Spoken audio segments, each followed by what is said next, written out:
In the early days of photography, the camera became something more than a tool, it became a witness. Long before color, filters, or retouching existed, it captured truth in its rawest form. Among the earliest and most unforgettable images ever taken was that of a man whose back bore the marks of a lifetime of cruelty. The photograph was simple, a man seated, turned away from the camera, his back uncovered.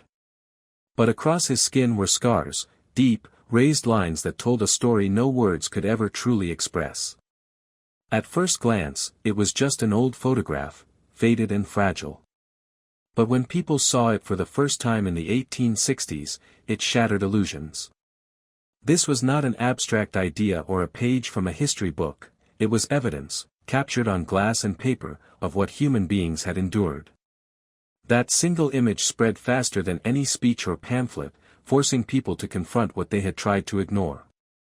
The man in the photo was known only as Peter, though his true name might have been lost to time. He had escaped to freedom, but his body carried the memories of years under bondage. When he turned his back to the camera, he wasn't just showing the marks on his skin, he was revealing a part of history the world had chosen not to see. Photography gave a voice to those who had been silenced. It made invisible suffering impossible to deny. Every line, every scar, became a form of testimony. And as these images began to circulate, they sparked outrage, empathy, and eventually change. They transformed pain into proof, and silence into awareness. Today, we revisit these photographs not to dwell on pain, but to remember truth. They remind us how far we've come, and how much further we still have to go. They are not just pictures, they are lessons in courage, survival, and the unbreakable strength of the human spirit. If you believe stories like this must continue to be told, stories that keep history alive and honor those who endured the unimaginable, please take a moment to like this video, share it with others, and subscribe to the channel. Together, we can make sure the past is never forgotten. The sound of a gavel striking would echo through the air, sharp, final, and cold. Beneath a canopy of heat and dust, a crowd gathered in the town square. Men in fine coats stood shoulder to shoulder, voices low but eager, eyes fixed on the platform before them. A woman stood there, holding her child close, her hands trembling. Around her, strangers inspected her as though she were an object, not a mother. The auctioneer's voice carried above the murmurs, smooth and practiced. Numbers, bids, values, each word stripped away another piece of humanity. The little boy clung to his mother's skirt, too young to understand why she was crying, too young to realize that his world was about to change forever. The bidding rose. The crowd watched. The hammer fell. A man in the crowd stepped forward with a slip of paper, a receipt, a transaction complete. The woman reached for her child as the new owner's hand pulled him away. She screamed once, then twice, her voice fading into the noise of business. Within moments, the boy was gone, carried off toward a wagon that would take him miles away. She would never see him again. This scene was not unique. It played out countless times across fields, towns, and cities.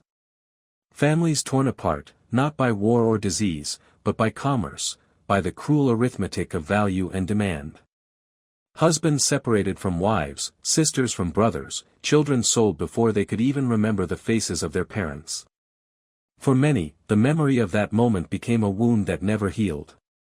Some wrote letters that were never delivered, whispered names into the wind, or kept a single item, a ribbon, a button, a scrap of cloth, to hold on to what little remained of the people they loved.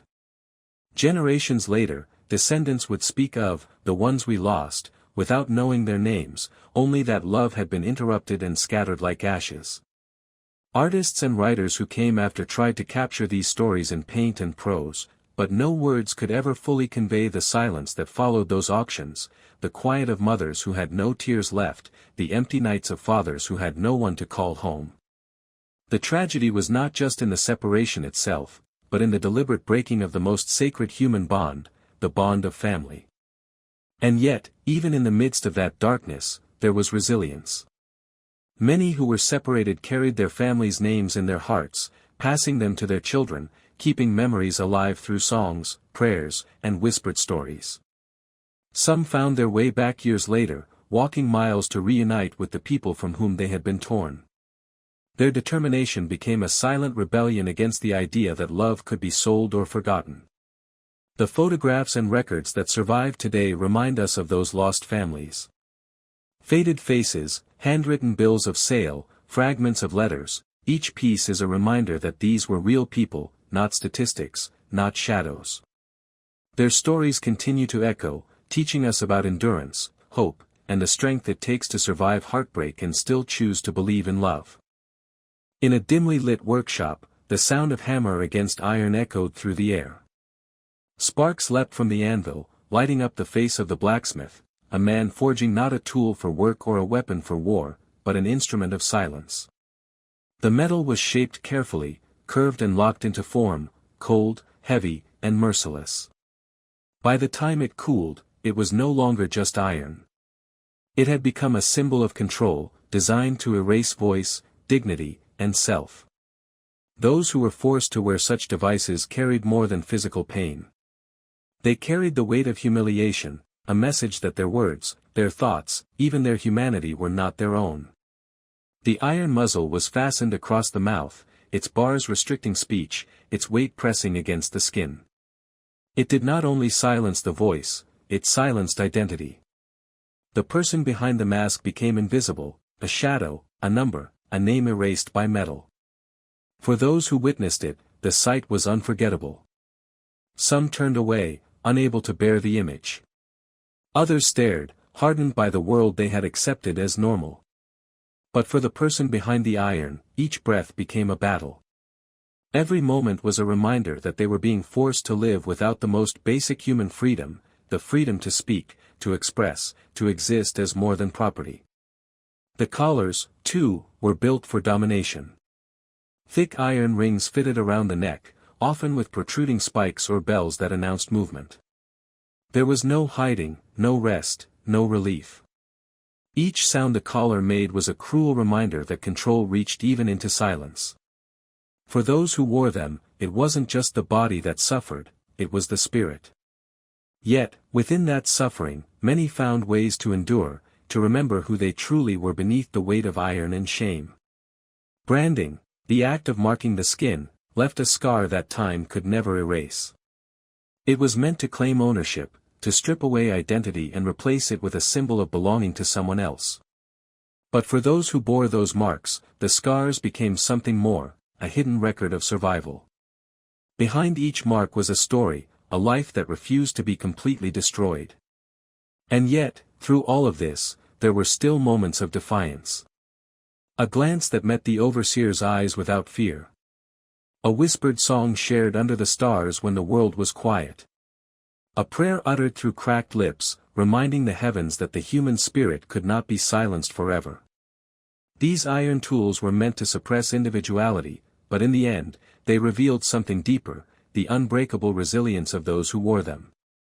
Even in silence, they spoke. Even in darkness, they endured. Today, when we look at these relics in museums or photographs, it's not just history we see, it's a warning and a testament. A warning of what happens when power dehumanizes, and a testament to those who, against all odds, held on to their humanity. The drawings looked almost clinical at first glance, neat lines, measurements, labels in tidy handwriting. But the longer you stared, the harder it became to breathe. The diagram of the ship known as the Brooks was not a blueprint for trade or travel. It was a map of suffering, carefully planned down to the inch. Each small shape drawn on the deck represented a person, a human being lying flat, side by side, packed so tightly there was barely space to move, let alone stand. The Brooks Plan, created in the late 18th century, was meant to show how efficiently people could be transported across the ocean. It became one of the most haunting images ever produced, not because of what it showed in detail, but because of what it revealed without words. Every rectangle, every darkened outline, represented a life, a person with a family, a language, a name. Yet, in the cold ink of that plan, they were reduced to shapes. The sea, once a symbol of freedom and exploration, became a graveyard for thousands who never reached the other side. Then came the photographs, like those taken of the wildfire captives in the mid-1800s.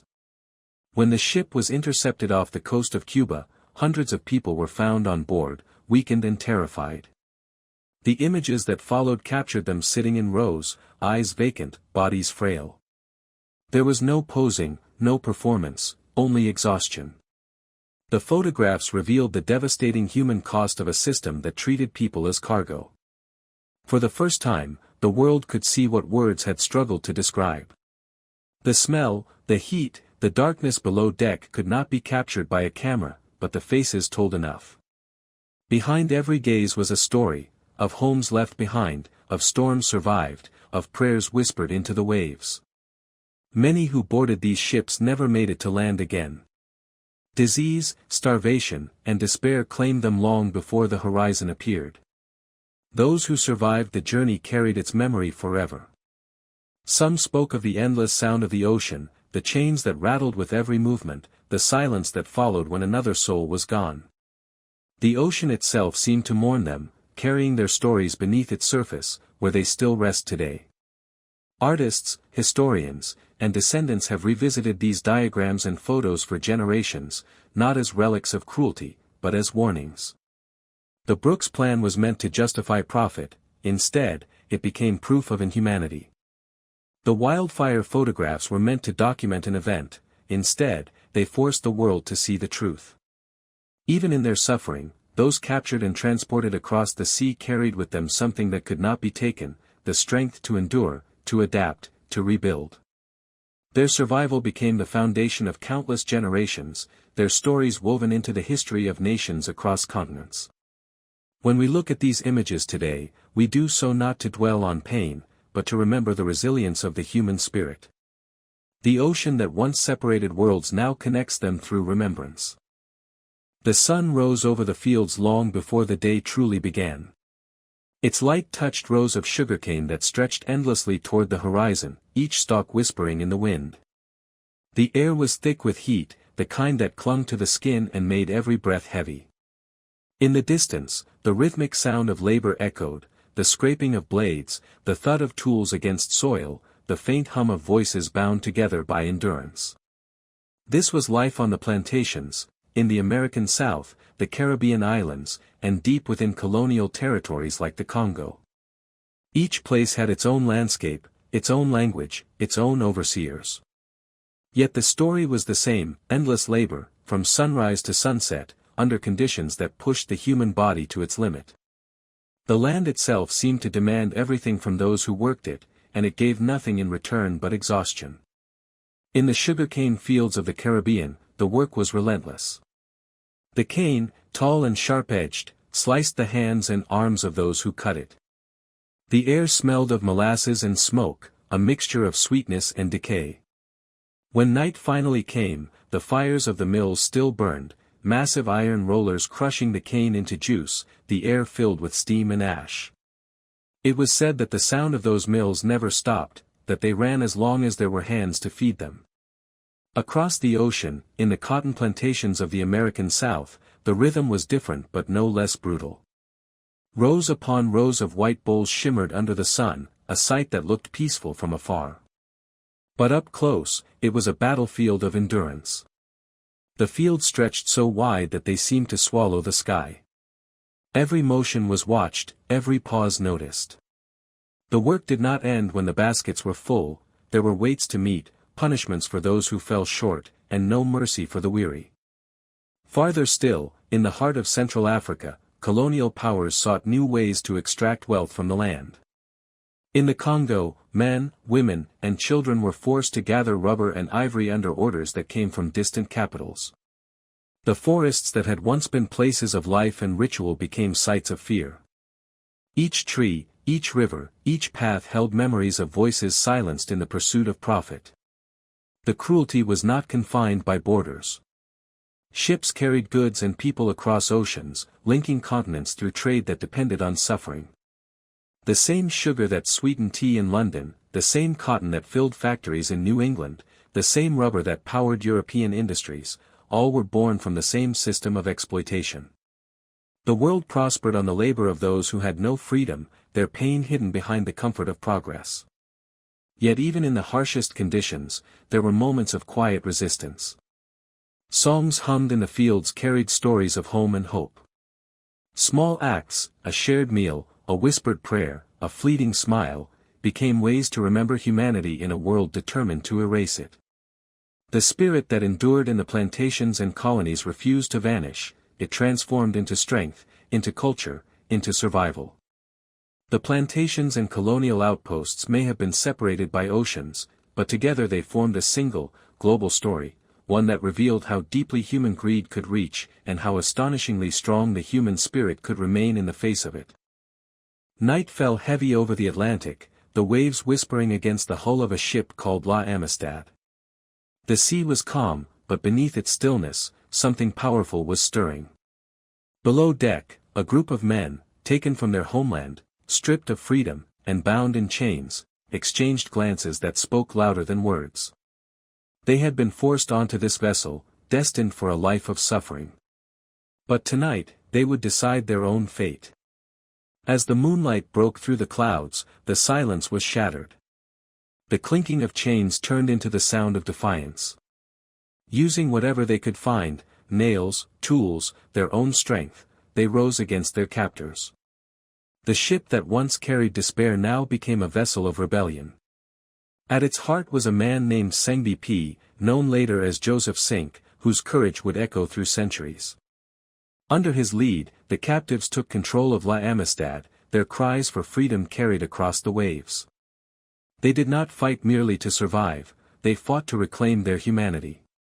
When the ship was later seized near the American coast and the survivors brought to trial, the world watched as they stood before a court that questioned their right to freedom.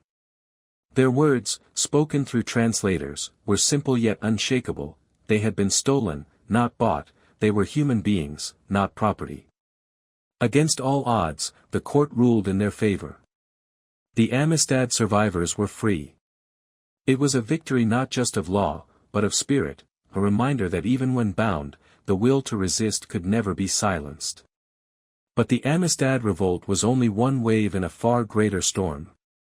Thousands of miles away, on the island of Saint-Domingue, now known as Haiti, a revolution unlike any other was unfolding. The year was 1791, and the world's most profitable colony, built on the backs of enslaved labor, was on the brink of transformation. What began as a secret gathering in the northern hills soon erupted into a full-scale uprising. Plantations burned, the sky glowed red, and for the first time, those once held in bondage fought not just for escape, but for a nation of their own. Leaders like Toussaint Louverture and Jean-Jacques Dessalines emerged from the struggle, men who believed that liberty was worth everything, even life itself. They were not soldiers by birth, but the fire of purpose forged them into generals. The war lasted for years, fought against overwhelming odds, European armies, disease, betrayal, yet the spirit of freedom refused to die. In 1804, Haiti declared independence, becoming the first nation in the modern world born from a successful revolt of the enslaved. Its people had transformed chains into weapons, oppression into sovereignty, and suffering into triumph. The world could no longer deny what had always been true, that those who had been enslaved were never passive victims, but individuals capable of courage, vision, and sacrifice beyond measure. These uprisings, from the decks of ships to the mountains of the Caribbean, were not isolated events. They were part of a larger story, one written by countless hands that refused to yield. Each act of defiance, whether in battle or in silence, proved that the desire for freedom was as natural as breath itself. Through the Amistad Revolt and the Haitian Revolution, history remembers not only the struggle, but the undeniable truth they carried, that even in the darkest chapters, humanity endured, and resistance never ceased. The chains were broken, but the shadows lingered. When the laws that once permitted bondage were finally overturned, many believed freedom had truly arrived. Yet, as history has shown, oppression has a way of changing its shape while keeping the same cruel purpose. In the years that followed abolition, a new system emerged, one that wore the mask of justice but carried the same weight of exploitation. It was called convict leasing. Across the South, men were arrested for the smallest of reasons: vagrancy, unpaid debts, even for walking without proof of employment. They were sent to labor camps, leased to private companies, railroads, and mines. Shackles replaced chains, and the fields of cotton became quarries of stone. Freedom had been promised, but for many, it remained just out of reach. The cycle continued, not in name, but in form, turning human lives into profit once again. Photographs from that time show faces weary and determined, men in striped uniforms standing beneath the same burning sun their ancestors had endured. These images speak quietly, yet powerfully. They remind us that history does not end where we wish it to, it lingers in the present, whispering through generations. Each photograph, each document, each name etched into forgotten records, is a fragment of truth preserved against silence. The story of these images, from the scars of the scourged back to the defiant gaze of the Amistad survivors, from the fields of sugar and cotton to the courtrooms and prisons that followed, forms a single, unbroken thread. It is the story of endurance. It is the story of people who, in every age, refused to surrender their humanity, even when the world tried to take it away. Today, those haunting photographs still look back at us, their meaning as urgent as ever. They challenge us to remember, not with guilt, but with understanding. To see not just what was lost, but what was endured, rebuilt, and reclaimed. The past cannot be undone, but it can teach us how to see one another more clearly, how to guard against the return of what should never be repeated. So, as we close this chapter, let these images remain in your mind, not as relics of suffering, but as symbols of strength. They remind us that truth, once revealed, must never be hidden again. If this story has moved you, please take a moment to like this video, subscribe to the channel, and share it with someone who values history as much as you do. Thank you for watching, and wherever you are, may your night be peaceful, and your dreams filled with light.